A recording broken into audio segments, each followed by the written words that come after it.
Көчкөн Сактанов. Жылма бет. Уруксатпы?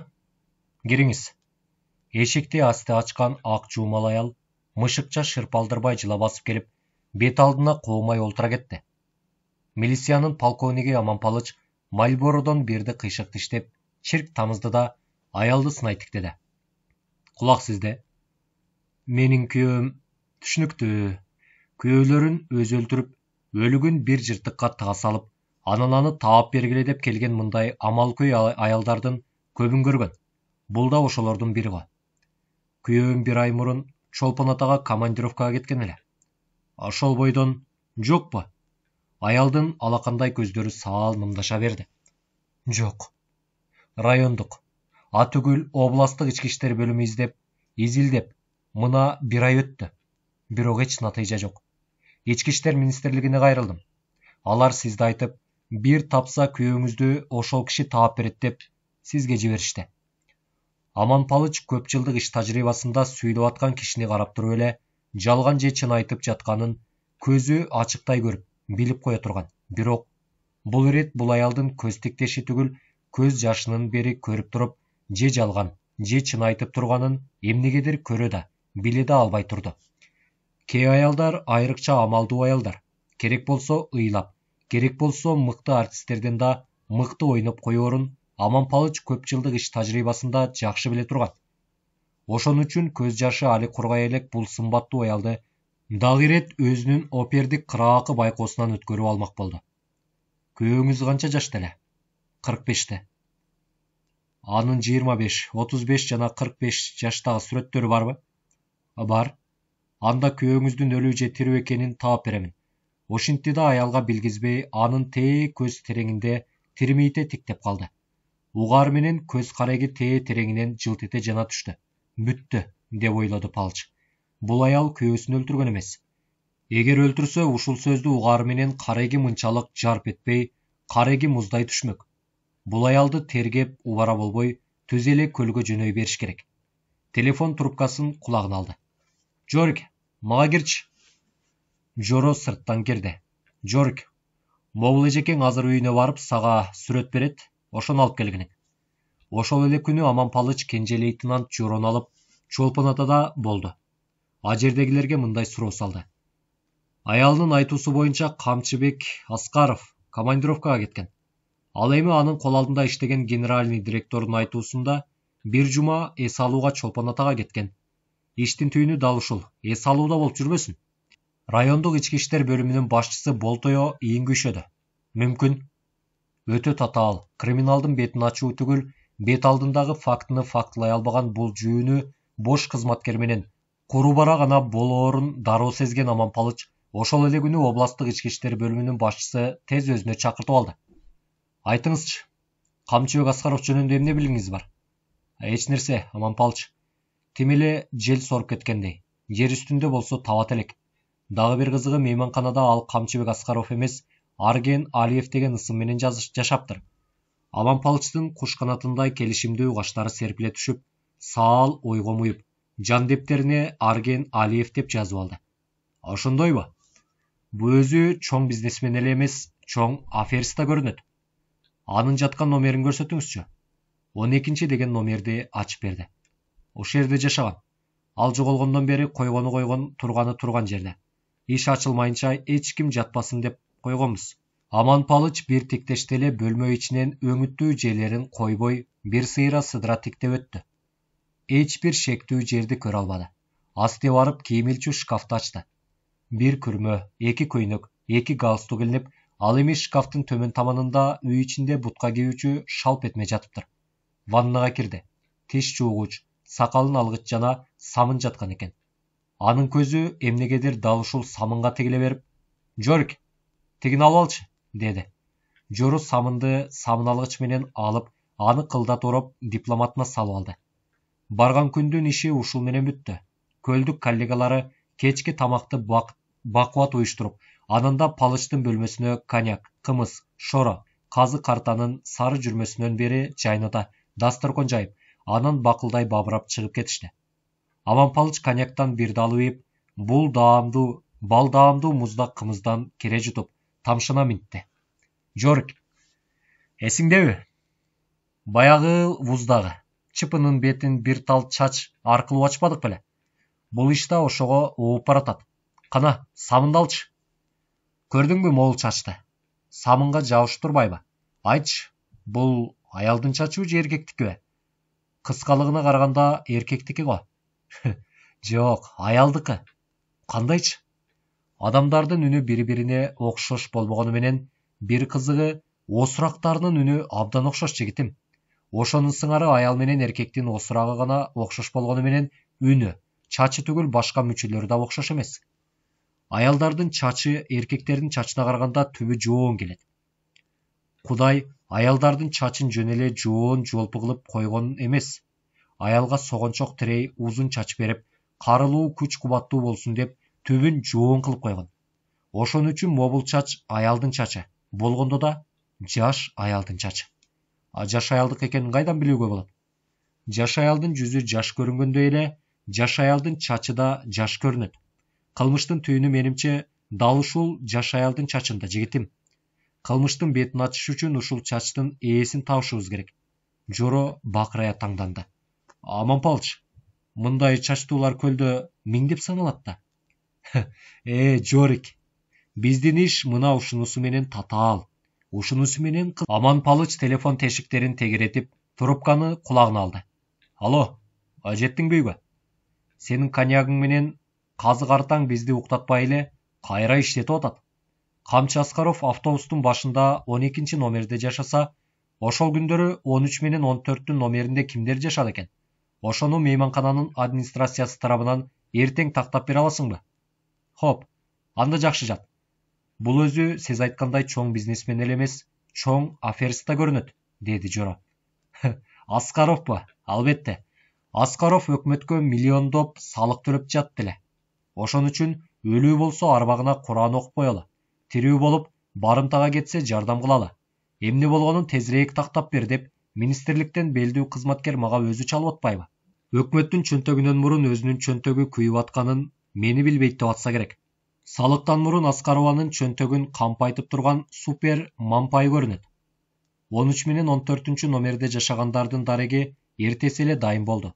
Бирөө Алматыда, экинчиси Караколдо жашайт экен. Алматыга алыс. Караколдо жашаган адам бир күн өтпөй Аманпалычтын алдында олтурду. Эмне болуп кетти дегендей бир күнөөсү бардай коркуп, чоочуп олтурду. Тааныйсызбы? Тааныбай, деп сүрөттү көрөрү менен дароо колуна алып тешетиктеп калды. Аты Арген, фамилиясы Алиев эмеспи? Коңшу болгондон кийин эртели кеч бирге болдуңар беле? Болбой анан. Болгонбуз. Аскаровдун жоголушуна мунун эч тиешеси жок. Бул аркылуу ал билген деталдарды гана такташ керек, деп ойлоп алды Палыч. Анын жанында сизден бөлөк бирөөлөр болду беле? Болбой. Болгондо дагы бир күнү ушерлик досум келди. Жөн эле келбей ичимдик, чучук, мучук. Чакырайын деп эшик ачсам, жанында бир кыз олтурат. Анан мени болбой киргизишип, жүздү куюп, бу менин карындашым болот деп мени кызга тааныштырды. Өңү түсү эсиңиздеби? Андай өң түс деле калмак түгүл, чүрөк тим эле. Чүрөк болгондо эми кандай? Жүзү, көзү, жалпы бет түзүлүшү. Бети төптөгөрөк. Эки көзү эки алча. Эки эмчеги эки тоо. Тим эле бирин салынып, экинчисин жабынып жатчу эмчектер. Чачы узун беле? Жок, кыска. Дагы кандай өзгөчөлүктөрүн байкадыңыз? Эмчегинен башкасы көзүңүзгө түшпөдүбү? Чын эле, эгинде меңи бар. Болгондо да таруу да эмес. Чоң о бар го, ошондой. Жашаган жерин билбейсизби? Кайдан? Бул шаарда андай сулуулар жок, менимче Бишкектен. Ошол күндөрү 13 номерде жаткан алматылыкты билесизби? Билем. Бирок ал бизге кошулган эмес. Аялы экөө болчу. Алар бизден мурун кеткен. Рахмат, кете берсеңиз болот. Болгон эле ушулбу дегендей таризде мардая жылмайып чыгып кетти. Жорик, көрдүңбү, деди Палыч. Окуя самынга жабышкан чачка жакындап баратат. Бул бир факт. Дагы бир факты биздин белгисиз каармандын эгинде меңи бар экен. Болгондо да чоң оодой. Буга кандай ой айтасың? Меңдөөлөр көлдө миңдеп саналат деген турасыңбы? Туура. Бирок анын меңи эгинде экен. Мындай ээк меңдөөлөр турмушта өтө чанда кездешет. Айтчы оюңду. Эмне кылалы? Шаардагы меңдүүлөрдү бүт чогултайынбы? Сүт эле болбойсуң да, Жорик. Кантип чогултасың? Элди азыр допроско эмес, оюн шоуго чогулта албайсың. Мындай кыл, машина алдыңда. Шаарда канча фотосалон бар, бүт такта. Сулуу кыздардын сүрөтүн илип койчу эле алар. Ошолордун ичинен эгинде оодой меңи бар сулууну тапсаң, анда жигитим, ишти бүттү дей бер. Эгер эле сүрөттү таппасаң, сүрөтчүлөрдөн эгинде чоң меңи бар кызды тарттыңар беле деп баарынан сурап чык. Хоп, хоп. Кечке маал Жоро телефон чалды. Аман Палыч, фотосалондорду бүт кыдырып чыктым. Көп эле сулуу кыздар иленген, бирок меңдүү сулуу жок. Ал башка шаардан келген окшойт. Анда эмне кылалы, Жорик? Айтчы оюңду. Башым катты, Аман Палыч. Эмитен башың катса, анда мындай башты эмнеге көтөрүп жүрөсүң, жигитим? Жоро үндөбөй калды. Анда мындай кыл. Фото сүрөтчүлөргө удостоверениеңди көрсөт да, өтүн. Сүрөттүн негативтери аларда калат. Меңдүү сулууну бүт баары негативтеринен карап чыгышсын. Эгер эле болушпаса мага чалып кой. Хоп, хоп. Эртеси эле негативи аркылуу кыздын сүрөтү табылды. Аман Палыч жеңилдей түштү. Ошол эле күнү шаардык бүт участковый милицияларды чогултуруп алды. Могул кызды тааныйсыңарбы? Деди ал кыздын сүрөтүн аларга көрсөтүп. Эң алдыда олтурган кыдыйган милиционер алдынан ошол сулуу удургулап чыга калган таризде сүйүнүп ордунан одулду. Тааныйм мен аны. Аты ким? Жылдыз. Арген Алиеви эле эмес, Камчыбек Аскаровду да билбейм. Билген да эмесмин. Мага жөн гана шекси, күнөөлөп, мени кордоп атасыңар деп, Жылдыз көзүнө көлдөй жашала, доолу айбат кылып, көшөрү таанды. Сүрөтүн көрүп, тааныбай койду, бирок ал Аман Палыч деген биттин ичегисинен бери көрө билген азуунун азуусун, амалдуунун амалдуусун тез эле жооштуп, ийине келтирип алчу. Темирчеңгел чекит саяпкер экенин кайдан билсин? Аны Камчыбек жашаган бөлмөгө алып келишти. Ваннадагы чачы самынга жабышкан самын кутучасын көрсөтүп, ушул ваннага түшүп, ушул самын менен жуунгандыгыңыз эсиңиздеби? Деди Жоро. Жок, түшкөн да эмесмин. Бул жерде болгон да эмесмин. Биринчи келишим. Мейли дейле. Анда бу жерде жуунган эмесмин деп, бир тал чачыңызды мага жулуп бериңиз. Ушул да кеп бекен деген түспөлдө Жылдыз бир тал чачын жулуп Жорого сунду. Ошол эле күнү самынга жабышкан чач менен жулунган чач медсуд экспертизадан өткөрүлүп, самынга жабышкан чач Жылдыздыкы экени толук далилденди. Ушундан кийин гана Жылдыз Аман Палычтын алдында шылкыйып олтуруп берди. Жылдыз атасы жок, кемсинип чоңойду. Апасына өпкө жүрөгүн арнап, бирок аны алдап качып кеткен ойношунан төрөлгөндөн кийин чоңойгондо билди. Апасынын фамилиясында катталганы да ошондон экен. Апасы эң алгачкы сүйүүсүнө, болгондо да өтө сүйгөн адамына алданганы үчүнбү, же кийин күйөөгө чыга албай, ымыркай кызы менен жалгыз жапажарды турмуштун запкысынан чыга албай калгандыгынан уламбы, эрте жашынан нерв оорусуна чалдыгып, 40-тын оропарасында эле ак чач аялга айланып, колдору калтырап, үйдө олтуруп калды. Айрыкча колунун иши, оозунун сөзү кетип, үйдө олтуруп калган кезинде ого бетер тартайып, кемпир кейпин кийип калды. Кыз экөө тээ 30-жылдары салынган бир кабат жепирейген эски үйлөрдүн бир бөлмөсүндө жашашчу. Айыкпас жарадай жабышкан жардылыктан Жылдыз өзүн эле эмес, апасын кошо аячу. Ары карап ыйлап, бери карап жадырап жайнап турчу. Орто мектепти бүтүп, андан ары окуусун элдей уланта албады. Ал кезде айрыкча көп уулана элек кезде жайкы эс алуучулар көп келип, жер жемиш, балык сатып, кышкы оокатын кеч күзгө чейин эле даярдап алчу. Ууланбаган көлдү ууланды деп чыгышканда соода соолуп, киреше болбой калды. Ишке орношоюн десе бүт эле имтимди сунуш кылышты. Айрыкча бой жете баштаганда ай чырайлуу сулуулугу ага бакыт алып келбей эле, кайгы капы алып келе баштады. Кай жерде болбосун, кай жерде жүрбөсүн, эркек аттуунун жашынан карысына чейин ага көз артып асыла. Келин кыздар анын сулуулугун көрө албай, аны өз тобунан кетириш үчүн ар кандай ушак айың таратып, четтетип салчу. Кээ бир байлар ага ийилип, куда түшмөк болушту. Бирок ачардын баштыгы калың болгону менен акыл баштыгы бөксө экенин.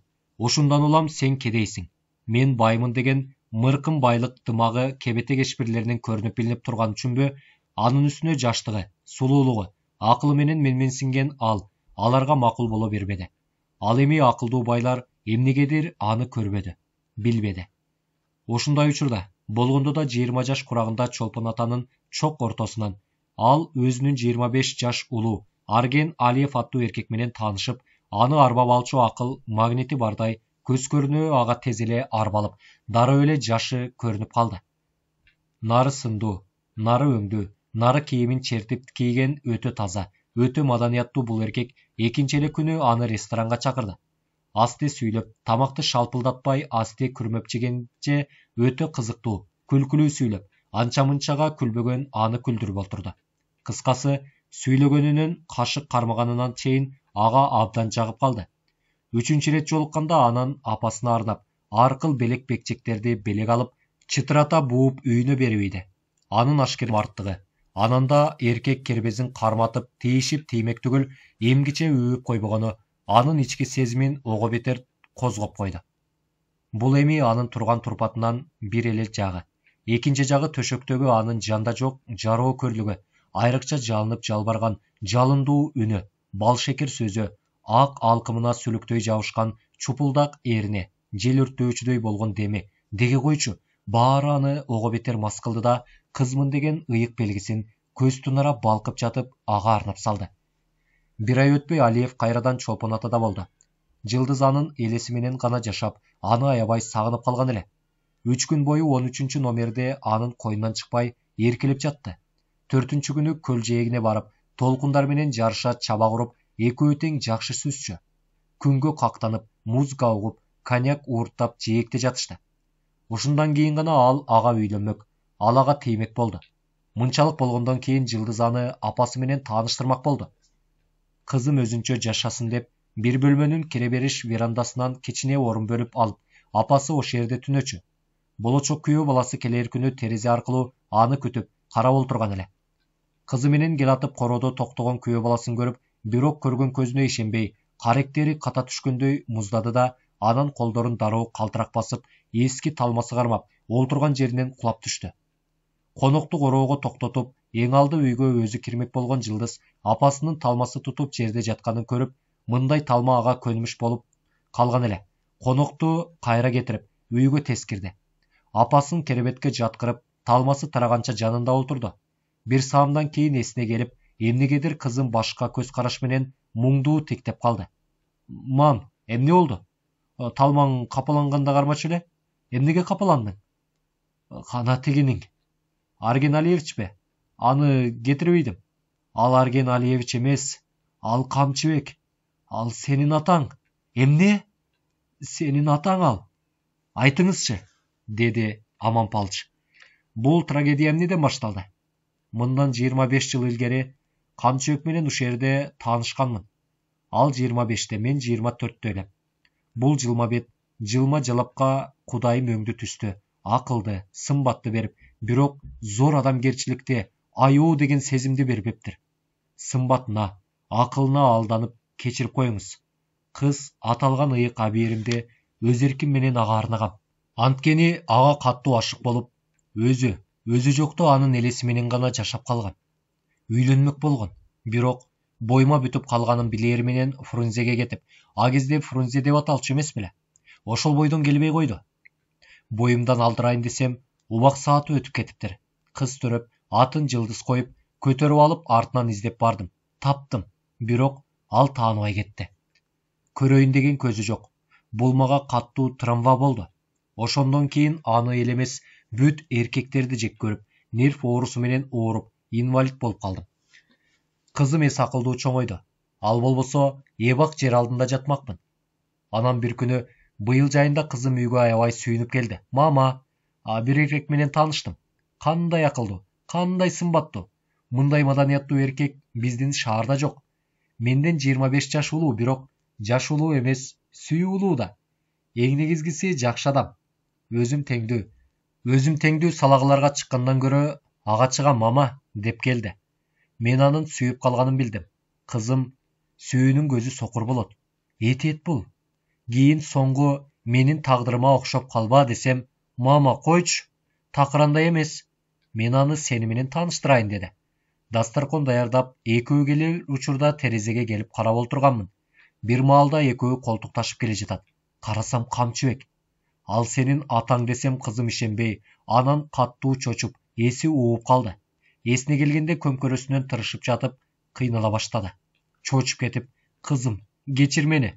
Бир топ жаш улуу болгон үчүн көңүлү калсын деп ошенттим. Ээрчитип кел да тааныштыр, дедим. Кызым сүйүнүп кетти. Келер күнү дасторкон даярдап, жоолукту чүмкүмө салынып күтүп олтурдум. Экөө тең шаңдуу, жадырап жайнап келишти. Теги кызуу экен. Мага анча көңүл бурбай, мага жакын олтурду. Мага аркасын салып, ары бурула бергенде алдыма бекитип олтурган балка менен көк желкеге уруп калдым. Сөз оозуна келбей шылкыйды да калды. Ушунчалык өчүм ачкан экен. Бул сенин атаң. Бул сенин атаң дегенче балканын кыры менен жүрөгүнө ура берип, көкүрөк сөөгүн тешип, жүрөгүн эзип ийипмин. Атасы экенин эми ишенген кызым көлгө боюн урмак болду. Артынан жетип, эгер сен урсаң, мен кошо урам. Экөөбүз бирге өлөлү дедим. Эптеп сактап калдым. Араң жанымда. Короодон таң атканча оор казып, тегинин өлүгүн сүйрөп чыгып, көмүп салдым. Болгону мына ушул. Экинчи күнү Аман Палычтын алдында Жылдыз олтурду. Көздөрү алайып, иреңи шаппайып, атүгүл чачтары да бир кызыктай саксайып калган. Аман Палыч аны аябай тиктеп олтурду. Жылдыз, өзүң билесиң, өмүр адамга бир гана жолу берилет.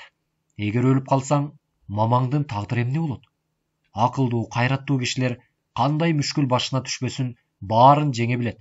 Көрүп турам, сен акылдуусуң, кайраттуусуң.